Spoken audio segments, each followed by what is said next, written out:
All right, let's get right into it. We're going to tackle one of the oldest and maybe one of the heaviest questions anyone has ever asked. It's a question that really gets to the heart of what we believe about the world, about justice, and, well, about God. So check this out.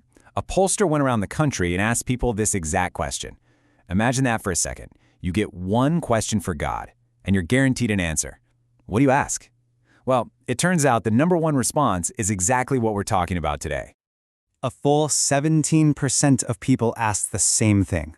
Why is there pain and suffering in the world? It's a question you hear everywhere, right? In hospitals, after a natural disaster, or just when you're alone with your own thoughts. It's a human question. Now, this isn't just an emotional thing. For philosophers, this is a formal, intellectual challenge. They call it the problem of evil. And it's all about the huge disconnect between the suffering we see all around us and the idea of a perfect, all-good, all-powerful God. I mean, this problem is so powerful, so difficult to get around, that one famous theologian called it the rock of atheism. He was basically saying this is the single biggest hurdle, the biggest intellectual reason someone might have for not believing in God.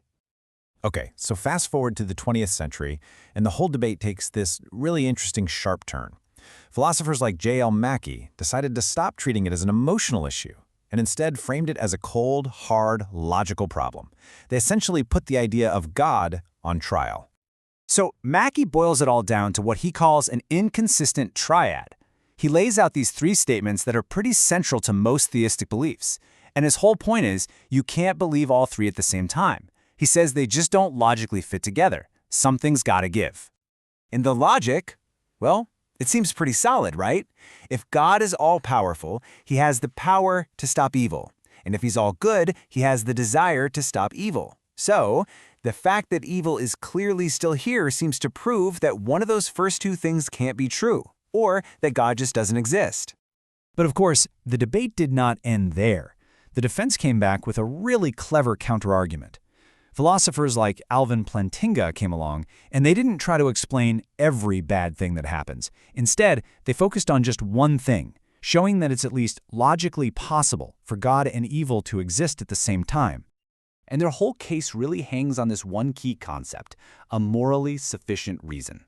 The big question they asked was, what if God has a reason for allowing evil? A reason that's so important, so good, that it actually outweighs all the suffering it causes.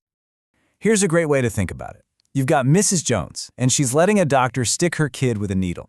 The kid is in pain. It's a bad thing in that moment. But is she being a bad mom? No, of course not. She's allowing a small, temporary evil because she has a morally sufficient reason, the long-term health of her child. The greater good makes it justifiable. Okay, so what on earth could be the greater good that would justify all the evil in the world? Well, for Plantinga and others, the answer is morally significant free will. And we're not just talking about choosing what you want for lunch. We're talking about the real, genuine freedom to choose between good and evil, to choose to love, to be courageous, to be kind. So Plantinga says that even an all-powerful God can't do something that's logically impossible. Just look at this chart. God could create a world of robots that are programmed to be good. Sure, but look at World 3. He couldn't create a world where creatures are forced to freely choose good. That's just a contradiction. It's like asking for a married bachelor.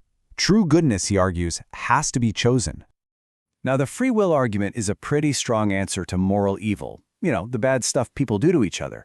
But then there's the elephant in the room. What about natural evil? What about cancer, earthquakes, tsunamis? Those have nothing to do with human choices. And that's where a second line of defense comes in, from a philosopher named John Hick. He basically says, what if we're looking at the world all wrong? What if it was never meant to be a perfect, cushy paradise? What if, instead, it's more like a gym for the soul, a place designed for us to grow?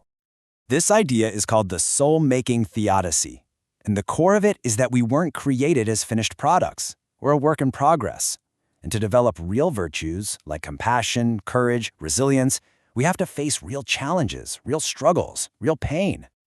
This leads to a really wild idea. For any of this soul-making to work, God has to keep his distance. Hick called it epistemic distance, basically a gap in our knowledge. I mean, think about it. If you knew for a fact that an all-powerful God was watching your every move 24/7, would you be genuinely good or would you just be obedient out of fear? There's this fantastic analogy that makes it so clear. Imagine a powerful king falls in love with a peasant girl and just forces her to marry him. She might say yes, she might do everything he says, but is that real love? No, it's just obedience.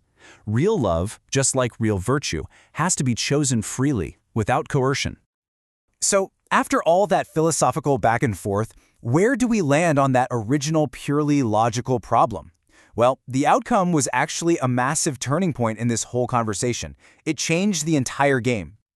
The verdict came in, and honestly, it was a huge surprise to a lot of people. Most philosophers, get this, including J.L. Mackie himself, the guy who made the argument in the first place, conceded that defenses like Plantinga's work, they show that it is at least logically possible for a perfect God and evil to coexist. The case was dismissed. But, and this is a huge but, that didn't end the conversation. It just moved the trial to a different courtroom. The debate shifted from the logical problem to what's now called the evidential problem. It was no longer about a black and white all-or-nothing logic puzzle. It became about the evidence. It's not, is it possible anymore? It's, is it plausible? This new challenge hits differently because it's not about abstract logic. It's about the world we actually see. The argument is that, sure, it's possible God has a reason, but look at the sheer amount and the types of suffering. Think about the classic brutal example, a faun, all alone in a forest fire, suffering horribly and then dying. What possible soul-making lesson comes from that? Critics say this kind of seemingly pointless evil is overwhelming evidence against a good and powerful creator. And really, that's pretty much where the debate is today.